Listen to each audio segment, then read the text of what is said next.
Podcast Registral, com a apresentação de Guilherme Pinho Machado.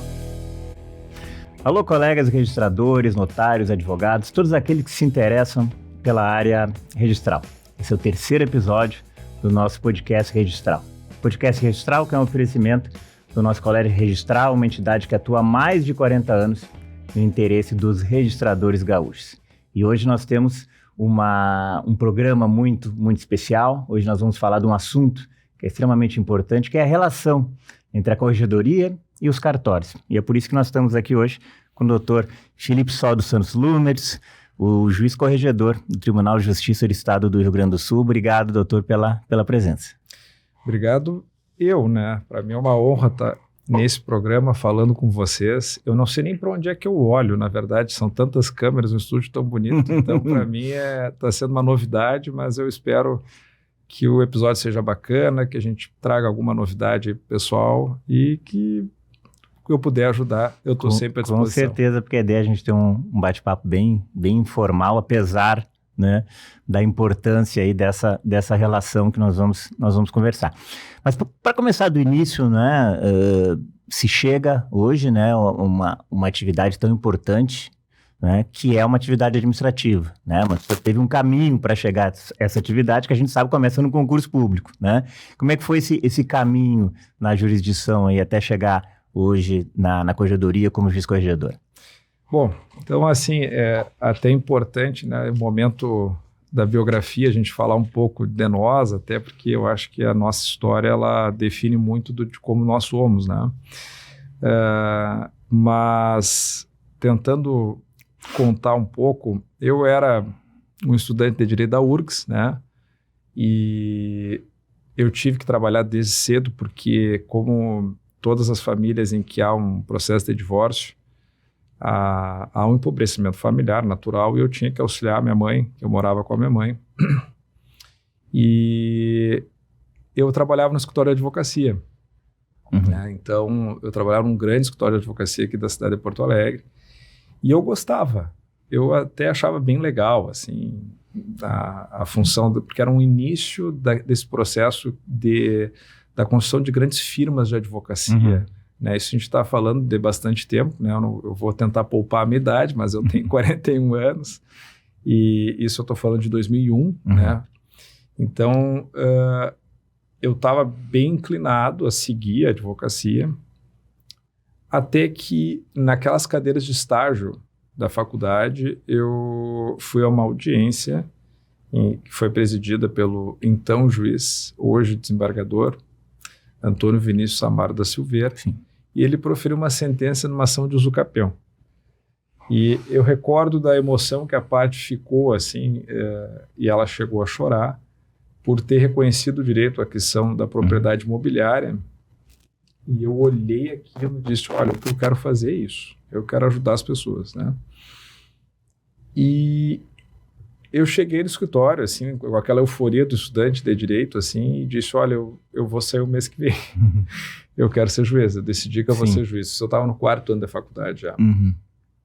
E aí, o pessoal disse, não, tem que ficar. Eu disse, não, agora não tem mais volta. E aí eu comecei a minha busca pela aprovação do concurso público, né? Sim, aquela caminhada dos estudos.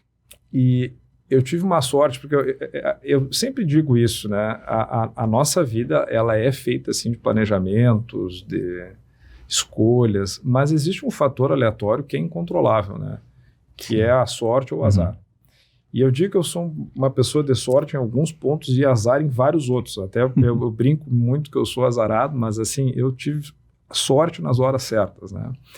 Eu estava no meu último ano da faculdade, e eu fui aluno da desembargadora, agora aposentada, Maria Isabel de Azevedo Souza. Sim. Me deu a cadeira de Direito Administrativo, acho que foi tua professora também. Sim, foi. Tá? E eu lembro que eu estava entrando na faculdade de Direito e ela me chamou, ela estava no estacionamento, me chamou e perguntou o que eu ia fazer, né? E eu ingenuamente respondi, olha, eu estou indo para a sua aula. E ela disse, não, o que tu vai fazer da vida? Né? E eu estava quase me formando. E eu disse, olha, eu quero ser juiz, o meu sonho é ser juiz. E eu já estava fazendo concurso, eu tinha até provado para alguns cargos de advocacia. Mas na época em que eu me formei, em 2005, o exame da OAB ele só poderia ser feito depois da graduação. Sim. Então, eu tinha passado, inclusive, em primeiro lugar em alguns concursos ali. Eu não tinha carteira da OAB, então eu esperava que não me chamasse. E aí, ela disse, não, olha, eu vou te oferecer um cargo na assessoria no tribunal. Ela era desembargadora de uma Câmara de Direito Público, a 22ª Câmara Civil do tribunal. E perguntou se eu estava disponível. Eu disse, claro, mas então, quando é que eu começo? Não, em janeiro tu começa a trabalhar. E eu tive 2 anos e 3 meses de atuação como assessor da desembargadora Maria Isabel. E nesse período eu botei uma meta na minha cabeça, que era, eu tenho que reunir o máximo de dinheiro possível, porque eu ainda ajudava a minha mãe em casa, para poder estudar, fazer uma escola preparatória para concurso e seguir o sonho de ser juiz. E aí que eu digo que são aqueles pequenos momentos trágicos que definem uma vida. Tu começa a ganhar, tu começa a trabalhar, e aí tu, recebendo dinheiro, tu quer ter algum tipo de luxo, mesmo que pouco, né? Sim. E nesse momento, quando eu já tinha reunido um bom dinheiro que eu podia parar para estudar, eu fui vítima de um assalto. Roubaram meu carro. Sim. Roubaram meu carro. E hoje a gente tá rindo aqui hoje, né? Não, foi horrível. Sim. Na verdade, foi horrível, assim. Mas aí roubaram meu carro. E na época, como eu era uma pessoa assim...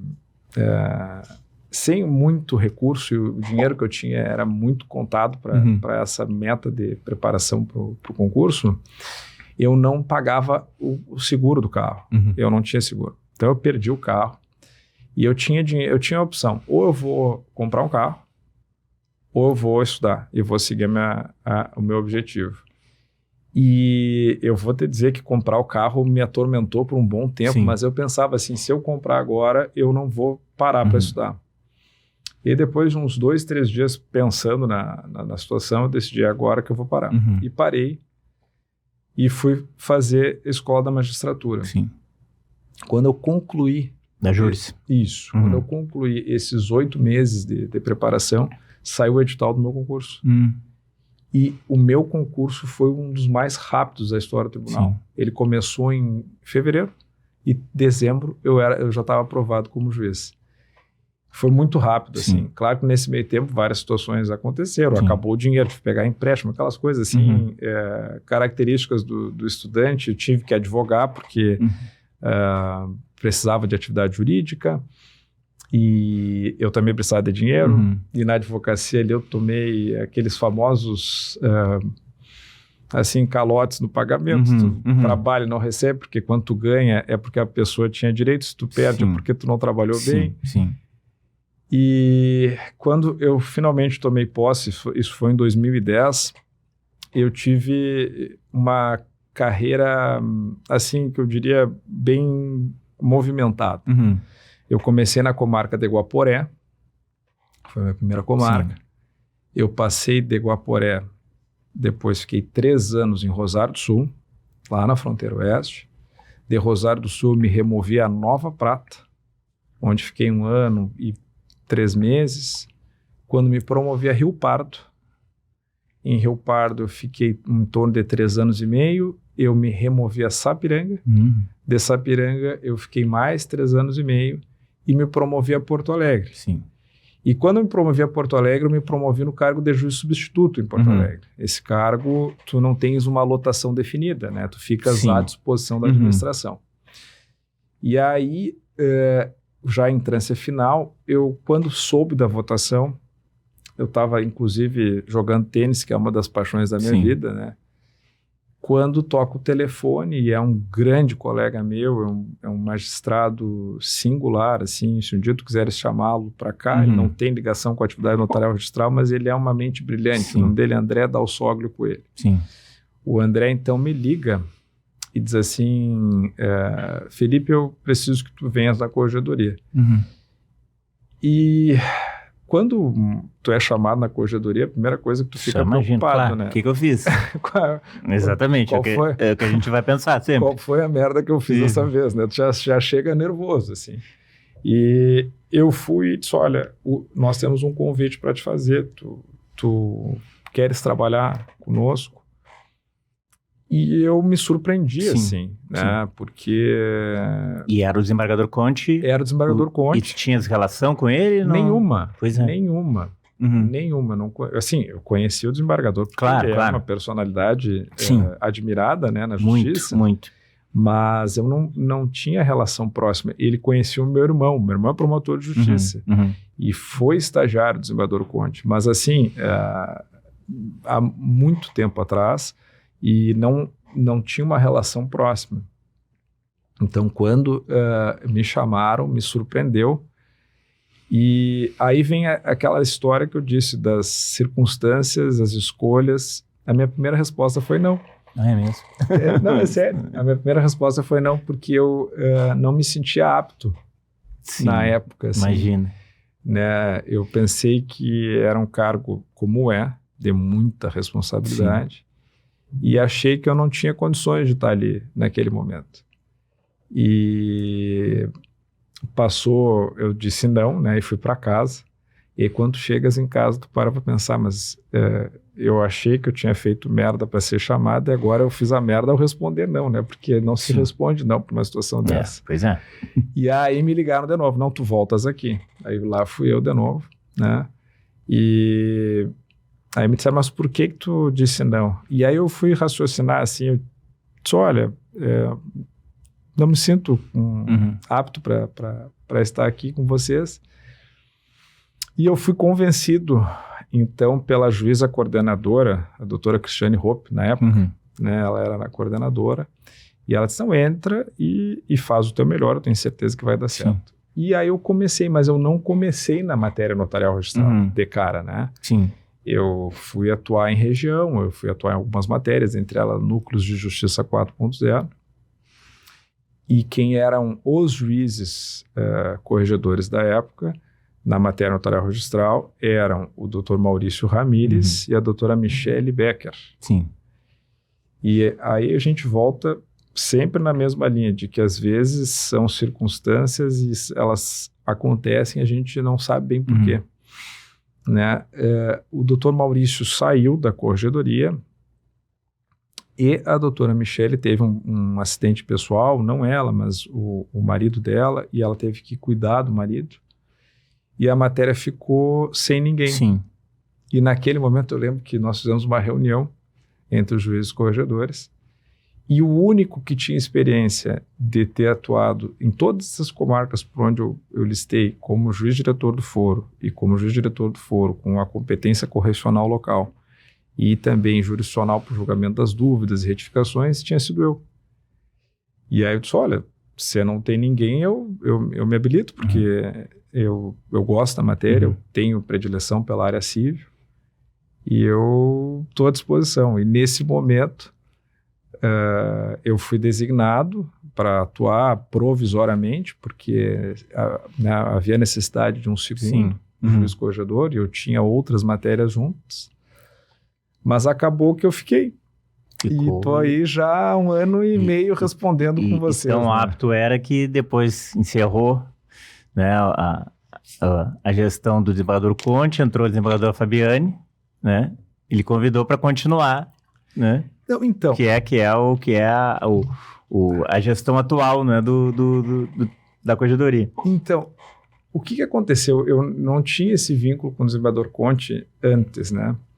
Mas o desembargador Conte, para quem conhece, e eu falo assim, eu tive um prazer de conviver com uma pessoa iluminada, assim. O desembargador Conte é uma pessoa realizadora.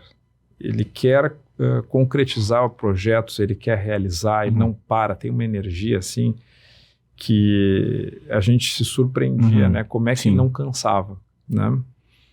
E era muito comum a gente estar lá 8h30, 9 horas da noite, o desembargador firme querendo trabalhar e a gente já querendo, pelo amor de Deus, deixa eu ir para casa, já não aguento mais, meu jogo de tênis já atrasou, e ele lá trabalhando.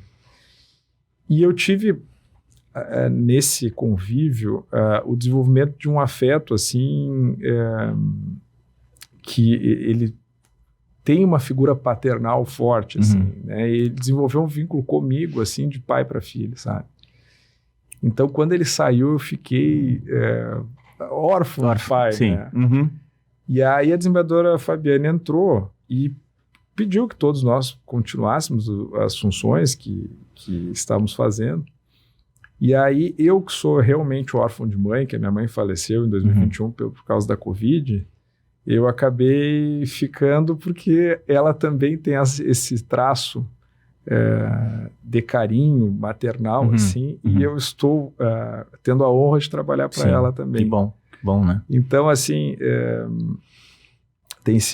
são pessoas com traços de personalidade distintos. A desembargadora Fabiane, ela é mais calma que o desembargador Giovanni, ela é muito, assim, criteriosa, ela lê tudo, ela corrige a vírgula. Até uma curiosidade, eu fiz um parecer numa matéria e ela me ligou e disse, olha, eu acho que tu fizesse a conta de 25%, eu tinha que calcular 25% do número total. E eu fiz o parecer e botei lá o número de 25, eu respondia a 15, por exemplo. Ela disse, não, eu acho que tu fizesse a conta errada. E, de fato, eu tinha feito a operação matemática errada, demonstrando a minha inabilidade como um operador da matemática. O que é um bom sinal para os operadores do direito, eu acho. E uma vergonha para o meu pai, que é engenheiro. Né? Aí é outra área. O meu pai tem realmente vergonha de dizer, se eu tenho 3 filhos e 2 do direito, uma psicóloga, nenhum deles seguiu a área exata e ele faz contas de cabeça, assim, impressionante. Mas eu tinha errado o numeral, assim, e a desembargadora corrige esse tipo de detalhe, sabe?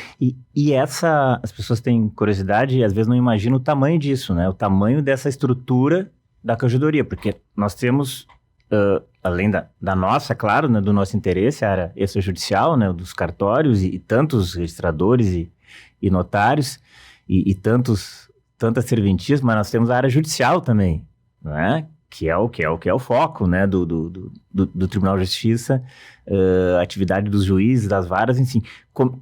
Como é que é toda essa estrutura? Porque tem toda uma estrutura abaixo, não é?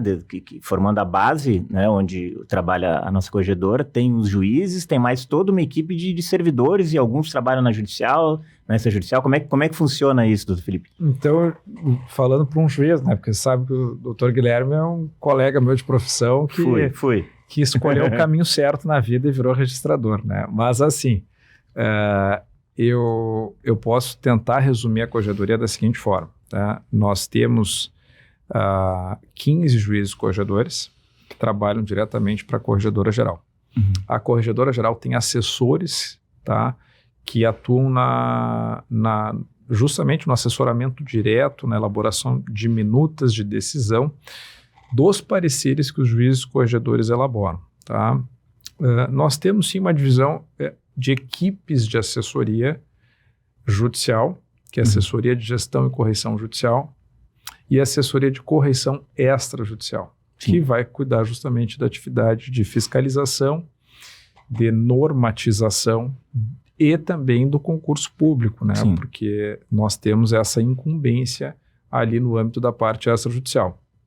E nós temos a grande equipe do judicial que vai atuar em todas as comarcas do estado. E assim, a corregedoria tem vários papéis. Tá? A gente tem um papel fiscalizador, que a classe já conhece, que vai nas serventias, que verifica se as normas relacionadas às atividades estão sendo observadas, se há um atendimento adequado para o usuário, se a cobrança é feita em conformidade com a lei de emolumentos e orientações da Corregedoria e do Conselho Nacional.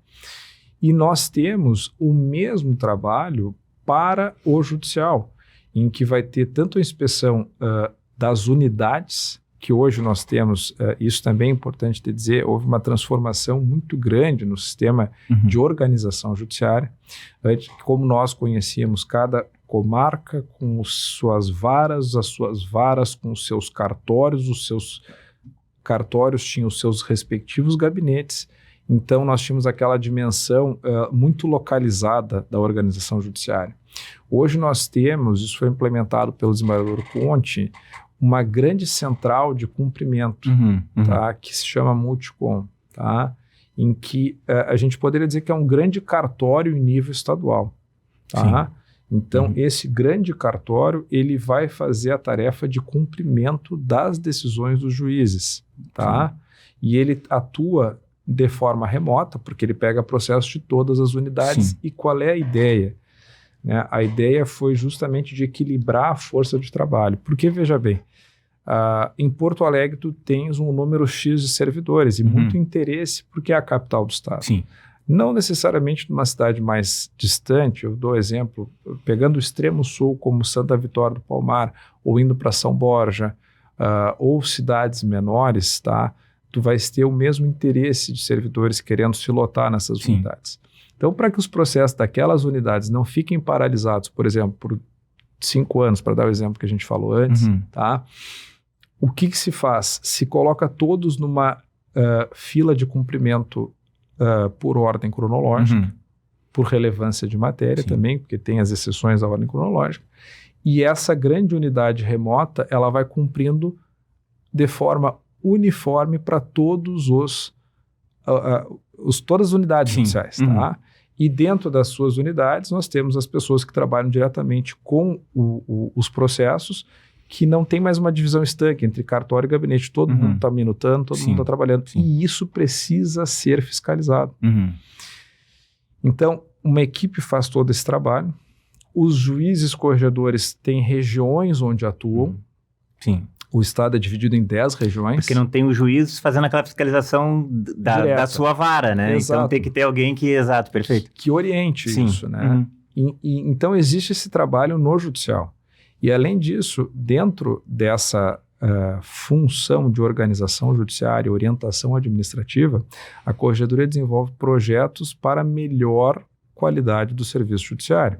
Esse exemplo da Multicom, com a criação desse grande cartório em nível estadual, como também existe a unidade remota de assessoramento, que é a URCA, que atua também para os processos de vários juízes. Então, são assessores descentralizados, né, que não vai ter um assessor para cada unidade, tu vai ter uma equipe que assessora vários juízes com aquela mesma matéria. Um exemplo que se tem recente é a URCA na matéria de sucessões, que vai auxiliar juízes de competências distintas, de cidades distintas, na matéria dos processos de inventário.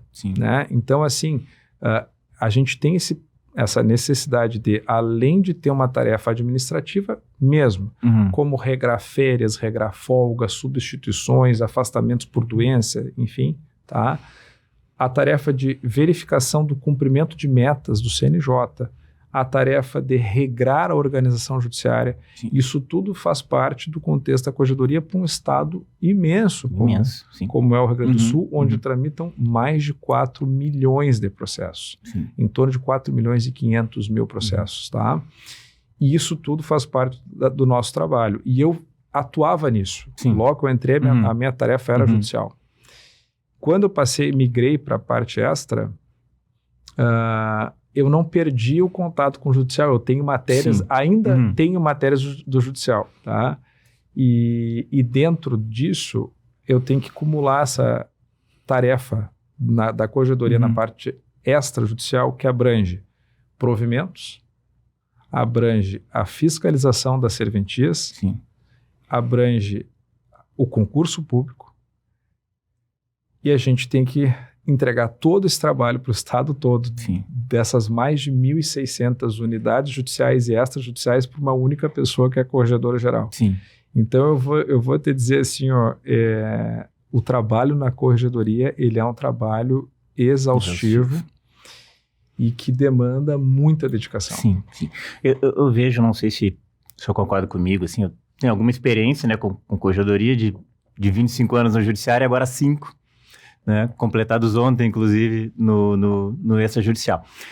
Eu acho que as coisas mudaram um pouco com o tempo. Eu acho que cada vez mais a Corregedoria tem uma tarefa de orientar, né, antes de punir. A gente vê hoje no nosso extrajudicial do Rio Grande do Sul, tem uma equipe de coordenadores, né, com quem nós, registradores, temos contato, que é extremamente competente, né, e foca muito nisso, né? Porque a ideia é orientar para que os erros não aconteçam, não esperar a coisa acontecer para que se puna lá na frente ou para que se corrija algo errado, né? Então, cada vez mais eu acho que essa relação, ela é muito nesse sentido, né? De nos orientar para que nós sigamos realmente aquilo que tem que fazer, seja de caráter mais abstrato, ou seja, em casos concretos, que volta e meia acontecem, né? A gente recebe uma ligação, um contato, olha, é assim, talvez, quem sabe se faz de outra maneira, né? Quem sabe se corrige esse ato. Eu acho isso muito, muito importante. Eu vou te dizer o que eu falei essa semana. Eu tive uma reunião com a comissão dos candidatos do concurso de 2019. E eu vou falar, assim, no programa, o que eu disse para eles, eu digo a todos que queiram ouvir, tá? O que nós temos que ressaltar? Tá? A classe de notários e registradores é uma classe de excelência no conhecimento jurídico, né? A gente está diante de profissionais do mais alto gabarito, tá? Como a gente está diante de pessoas com um profundo conhecimento nas matérias onde atuam, e a matéria de vocês, ela tem um grau de especificidade, seja na compreensão das normas, seja na aplicação delas, que esta relação de fiscalização do Poder Judiciário, ela deve ser exercida num caráter colaborativo, porque ouvir a classe se torna muito necessário, justamente porque estamos diante de profissionais de um conhecimento muito grande, né?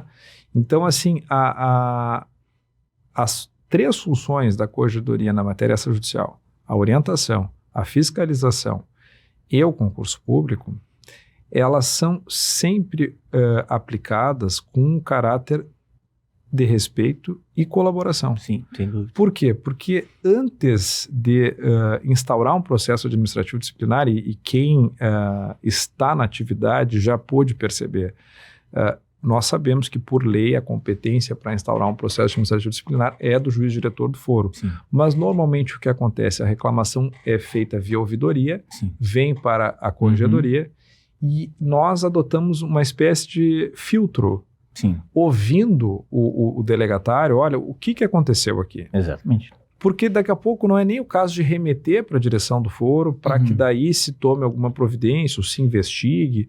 Não, daqui a pouco se faz essa seleção, dizendo, não, aqui não tem irregularidade. Né?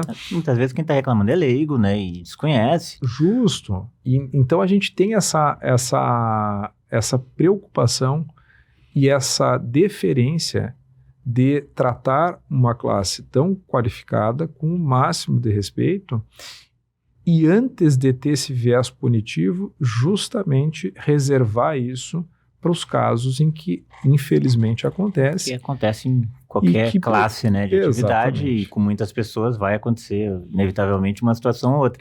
Agora, na parte da regulamentação, né, a gente também tem uma, não vou chamar de parceria, claro que não, mas de uma participação nossa, nós somos ouvidos, isso é muito interessante, dentro da comissão de prerrogativas, né, da qual eu faço parte também representando o Colégio Registral. Então, é interessante as pessoas saberem, né? Então, no momento em que vai haver, por exemplo, uma mudança na nossa consolidação, né?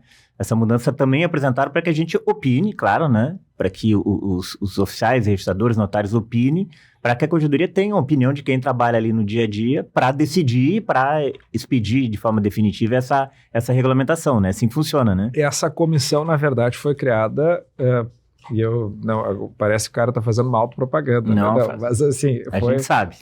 Foi parecer meu, né? E como toda a minha equipe, e eu queria só fazer um parêntese, né? Isso é importante que eu diga, porque assim, eu tenho, Guilherme, que falar uma coisa que é sincera. Nós temos na Corregedoria, sim, uma equipe de correição que é muito qualificada. Sem dúvida. Sabe? E eu poderia nominar todos aqui, e talvez eu possa, pelo nervosismo, esquecer, mas é o William, o Sander, a Daniela, a Daiane, a Letícia, o Trombini, o Douglas, a Sheila, a Bruna, a Monielle. Se eu estiver faltando com algum, é pelo nervosismo, gente, tá? Mas assim, são pessoas dotadas de um conhecimento, muitos trabalharam em cartórios, então a Daiane foi minha colaboradora, foi tirada da quarta zona. Graças a Deus, porque assim, a Daiane é uma cabeça sem dúvida. privilegiada, sabe? E a gente gosta de fazer esses pequenos furtos, tá? Só quero deixar bem claro, a gente pega essas cabeças brilhantes e traz para a corregedoria. E nós temos que assistir, né? Vamos fazer o quê?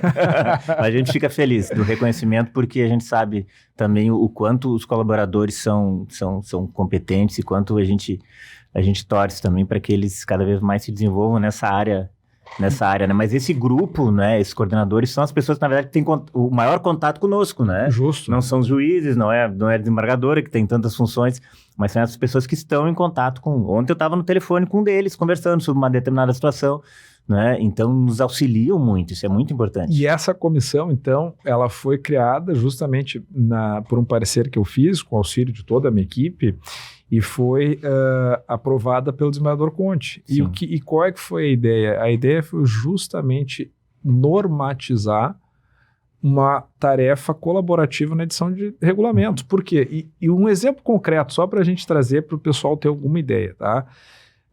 A Resolução 547 do CNJ, né? O que ela diz? Ela estabelece um dever de comunicação de alterações da titularidade imobiliária a cada 60 dias pelos tabelionatos de notas e pelos cartórios de registro de imóveis. Muito bem. Esse artigo veio de modo lacônico, acho que é o artigo 4º ou 5º da resolução. Para os municípios, né? Isso. Exato. Os municípios têm que informar para os municípios, porque o objetivo da regulamentação é evitar o ajuizamento de execuções fiscais de maneira indevida contra quem não é proprietário ou possuidor. Manter atualizados os cadastros municipais para que eles possam executar os efetivos proprietários daqueles imóveis. Justamente, até porque existe um entendimento já consolidado de longa data na jurisprudência de que o ajuizamento de uma execução fiscal contra quem não é mais proprietário não permite a correção do polo passivo. Está na súmula 392, eu acho, do STJ.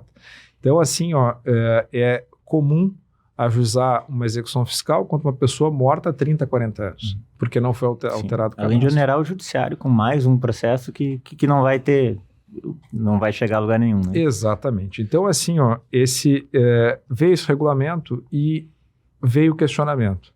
Tá, mas e como é que vamos cumprir essa determinação? Como é que os cartórios, tabelionatos de notas e registros de imóveis vão cumprir?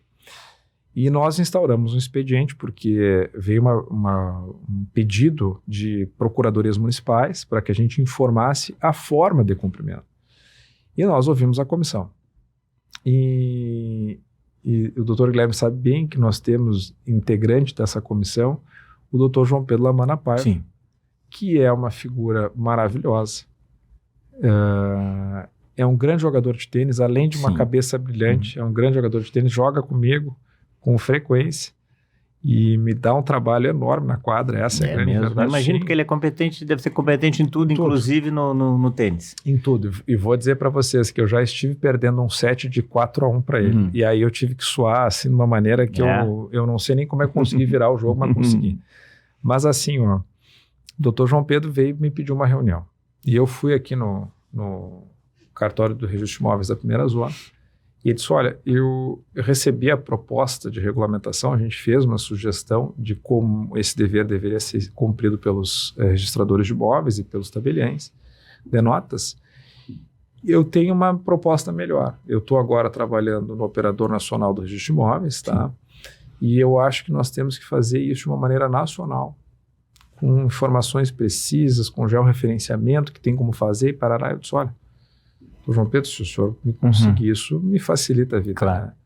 E de fato saiu, porque agora veio um recente provimento do Conselho Nacional de Justiça dispondo justamente sobre a forma de cumprimento. Se não houvesse essa interlocução, e isso é interessante de dizer porque foi uma ideia do Dr. João Pedro Lamana Paiva que provocou a ANR, que por sua vez sugeriu ao CNJ uma forma de regulamentação, e isso tudo partiu dessa comissão. Então, essa forma de trabalhar que nós instituímos aqui rendeu mais frutos ainda do que o é só um exemplo esperado. Exatamente. E outra coisa, né? Falamos aqui do CNJ, né? Que regulamenta bastante, não é? Regulamenta muito, altera muitas coisas, que obriga a Corregedoria a sempre estar adaptando a nossa consolidação e as normas, e nos obriga a todos a estudar muito, né? Porque tá tudo, as coisas mudam, né, a todo momento, de forma ágil, né, em face dessa competência que o CNJ tem, né, em face da Constituição Federal, né, de emitir normas, que na verdade são leis, né? Não num caráter material. E aí a gente tem que adaptar a nível estadual e também a gente tem que estudar, né? Porque tem que estar todo mundo em dia com as alterações, e são muitas, né? Não, olha, Guilherme, eu te digo assim, a gente tem que fazer um elogio, tá? Uhum. Porque essa gestão da Corregedoria Nacional, do ministro Luiz Felipe Salomão, Sim. E eu falo em especial de 2 juízas corregedoras com quem eu tenho mais contato, a doutora Carolina Nerbas Ranzolin, a doutora Liz Rezende, tá?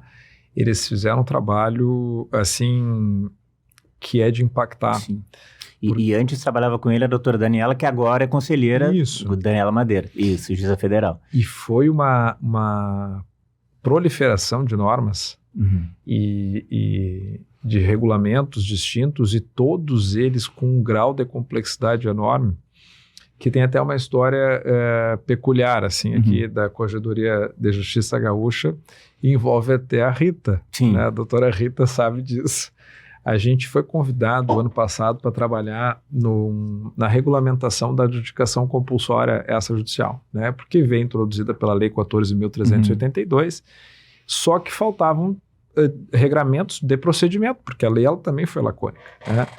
Aí instituímos uma comissão, aí conversei com a doutora Rita e nós tivemos o convite de fazer uma palestra sobre o tema para a HDI, de Direito Imobiliário, né, um congresso.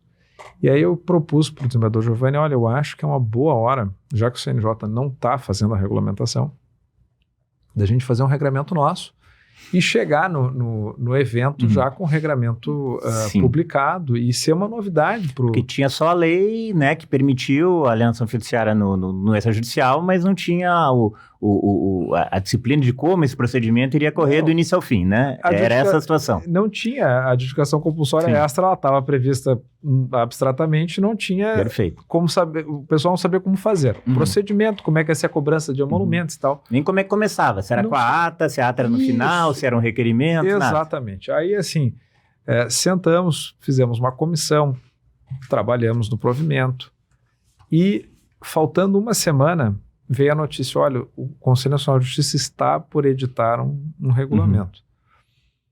Aí eu segurei o provimento, né? Falei com a doutora Rita, olha, vamos segurar esse provimento, porque daqui a pouco vem do CNJ e o nosso perde o objeto, porque tem uma norma de competência superior que nós vamos ter que adequar. E não veio. E aí no penúltimo dia, né, a doutora Rita disse, olha, vai ter que sair esse provimento, porque a gente tem que apresentar alguma coisa para os espectadores do Congresso, né? Então, tá bem. E aí a gente publicou, Guilherme, eu não estou brincando, isso foi publicado acho que meio-dia, tá? O provimento saiu no Diário da Justiça, palestra toda pronta, a doutora Rita fez a palestra dela, o doutor Jefferson fez a palestra dele junto, trabalhando os... Era aquele painel, né? Era o Jefferson, a Rita... E eu. Eu infelizmente, sempre coloco um ruim para os outros 2 bons aparecerem, né? Então, me botaram e botaram os outros 2 maravilhosos, assim. Mas, assim, não tem problema. A gente está feliz de estar podendo participar. E aí, assim, nós começamos a estudar, tudo certo, tal, com a palestra pronta. Às 19 horas ou 20 horas, vem o provimento do CNJ. Isso na véspera do Congresso. Palestra era outro dia de manhã. Na véspera, né? E aí eu disse assim, quando eu fui começar a falar, né, eu disse, olha, o provimento esse da adjudicação compulsória, ele começa com a letra A e ele termina na letra AZ, eu acho, uma coisa assim, porque ele vai todo alfabeto, é muito detalhado. Ele tem uma série de regramentos. Eu disse, olha, não tem a menor possibilidade de refazer a palestra a essa altura do campeonato, né?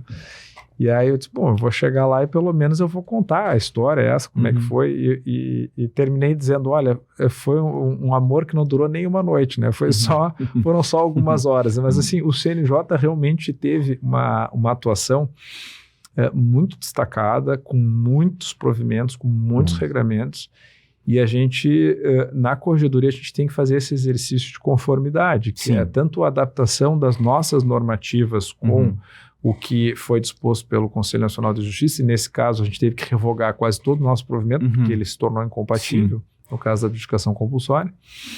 E nós temos também que muitas vezes instar o cumprimento dessas regras, né?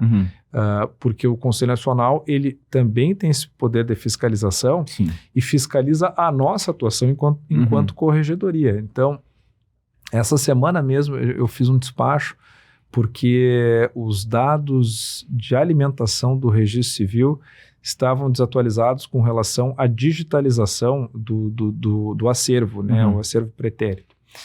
E aí a Corregedoria Nacional nos manda um ofício dizendo, olha, em 30 dias os registros têm que aumentar. As pessoas não sabem, né? A Corregedoria exige das serventias, né? Mas a própria Corregedoria tem o CNJ que efetivamente também exige que sejam cumpridos seus atos, né? Justamente. E aí a Corregedoria que tem que responder. E a gente tem que responder, exatamente. Um outro exemplo que eu posso dar para vocês até é o exemplo dos concursos, tá? Então, assim, a gente tem um concurso em andamento e eu sou cobrado, assim, com alguma reiteração sobre por que o concurso não finaliza, né? E a gente presta informações no CNJ do que está sendo feito. Então, além de o CNJ ter essa competência constitucional, seja de edição de normas, um fenômeno de deslegalização muito claro, né? A gente tem a investidura da Corregedoria Nacional como uma real agência reguladora. Se a gente for pegar mesmo, assim, a função é muito parecida, porque disciplina normativas detalhadas, disciplina normativas com disposições sobre processo civil, disposições sobre cobrança de emolumentos. Se pegares, assim, o próprio provimento 149, que instituiu a consolidação nacional, ele codificou todas as normas esparsas e ele tem disciplinas de conteúdo do direito material, de direito processual e até direito tributário pela cobrança de emolumentos. E, além disso, a Corregedoria Nacional, realmente, no seu papel de fiscalização da justiça, ela exige das corregedorias o cumprimento das normativas estabelecidas e a alimentação de dados, etc. E por isso que a gente também, muitas vezes, é obrigado a pedir a vocês que cumpram as determinações, porque senão é a justiça que vai responder, é o corregedor geral que vai responder. Né? Até porque o CNJ não pode exigir de cada serventia, né? Doutor Felipe, a gente está se encaminhando para o final e vou aproveitar esse seu gancho para falar da questão do nosso concurso que está em andamento hoje, que é um concurso diferente, né, pelas intercorrências, né? Então é um concurso que começa em 2019, né, e que aí enfrenta uma pandemia, né, que não precisamos falar sobre ela, e quando ele já está numa fase de final, vem essa catástrofe aqui no Rio Grande do Sul, que para tudo, inclusive não temos nem aeroporto hoje. Como é que é conviver com essas situações e ter que tocar um concurso vivendo também aquilo que eu sei como é, porque já passei por isso, toda a ansiedade dos candidatos que querem, claro, a resolução logo dessa situação que nesse caso já temos aí 5 anos, o que muitas vezes é menos tempo que em outros estados nós vemos alguns concursos sem essas intercorrências, inclusive, né? Olha, eu vou responder a tua pergunta, Guilherme, e aproveito esse gancho porque eu acho importante te dizer. Olha só, nós temos um regramento constitucional que fala que uma serventia vaga não pode ficar sem abertura de concurso por mais de 6 meses, né? Então a gente tem um dever de prover as serventias criadas e vagas por concurso. O que aí eu percebo, assim, nós temos uma peculiaridade no concurso da matéria notarial registral, tá? E por que essa peculiaridade? Assim, nós estamos tratando de uma atividade potencialmente muito rentável, né? Sim. Nós temos serventias que, efetivamente, pela responsabilidade técnica, isso não se discute, assim, elas podem gerar um faturamento muito elevado.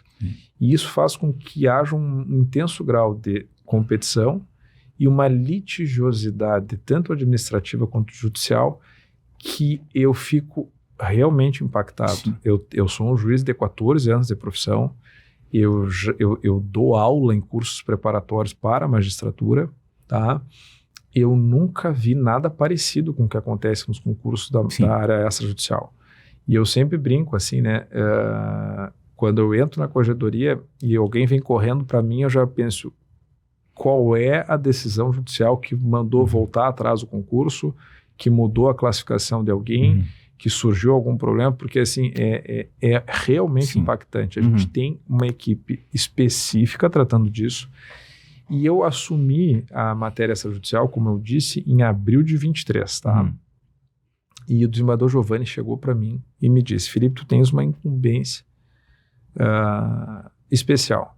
De todas as coisas que tu tens que fazer aqui, tu tens que acabar esse concurso. Né? Nós tivemos uma paralisação por conta de uma pandemia, mas nós tivemos um problema técnico da gravação de uma prova que captou a imagem, não captou o áudio. Tu vais ter que dar jeito, isso tem que terminar. Então, assim... Tivemos ainda essa fatalidade em face aí da empresa contratada, né? Exatamente. Até não falei nisso também. Exatamente, nós tivemos. E tivemos que reaplicar a prova. E eu disse, não, o senhor pode ter certeza, vou fazer o máximo de mim e nós vamos dar jeito de cumprir. E nós estávamos nos encaminhando para isso, quando, em virtude de uma decisão do Conselho Nacional de Justiça sobre essa questão da reaplicação da prova, nós tivemos que alterar toda a classificação dos candidatos e republicar os resultados. E aí, o desembargador Giovanni se chateou, né? Não pela decisão do CNJ, mas por não conseguir cumprir um objetivo que ele tinha, né? E, naturalmente, eu também fiquei me sentindo entristecido por não atender um pedido especial desse chefe que eu tanto gostei de trabalhar. Mas a desembargadora Fabiane, ao assumir, eu expliquei para ela qual era a situação do concurso e ela me pediu, Felipe, então eu vou te fazer um pedido especial, eu quero que tu conclua esse concurso com o máximo de brevidade. E quando nós nos encaminhávamos para isso, nós tivemos decisões judiciais que mandaram reaplicar algumas provas por conta de tempo excedido no questionamento, nós refizemos as provas, republicamos o resultado e marcamos a audiência de escolha, né? Nós tivemos um pequeno revés na situação do procedimento do concurso que recomendou a observância do próprio ato que regulamenta o concurso da matéria notarial registral, que determina que antes da audiência de escolha sejam feitos os exames de sanidade física e mental. E eles estavam ocorrendo normalmente quando aconteceu essa tragédia da enchente. Né? E quem faz os exames é o DMJ, e ele atua no Tribunal de Justiça. O prédio tribunal não liberou ainda, nós estamos em agosto, nós estamos falando de 3 meses que o prédio tribunal não tem funcionalidade ainda, né? E não temos expectativa concreta de quando será, mas eu tenho certeza que em agosto não reabre. E nós tivemos que atender, naquele momento da enchente, nós fizemos uma grande força-tarefa para fornecer documentação para a população. Né? Nós tivemos um déficit de documentação que impedia o cidadão de ter acesso aos benefícios que foram criados pelo governo estadual, pelo governo federal. E nós tivemos que assumir, naquele momento, uma tarefa emergencial de atuar junto com os registradores civis nos diversos abrigos e depois em mutirões que nós atuamos, né, em parceria com a corregedoria, com o registro civil, para dar o documento civil básico. Superada essa etapa, nós retomamos o andamento do concurso. Então, assim, foi designado por edital a perícia complementar, que está acontecendo no mês de outubro, né, já está com datas aprazadas para o mês de outubro. Acreditamos que o tribunal estará funcionando, mas o DMJ estará atuando, se não no pré-tribunal, no foro do Partenon. Tá?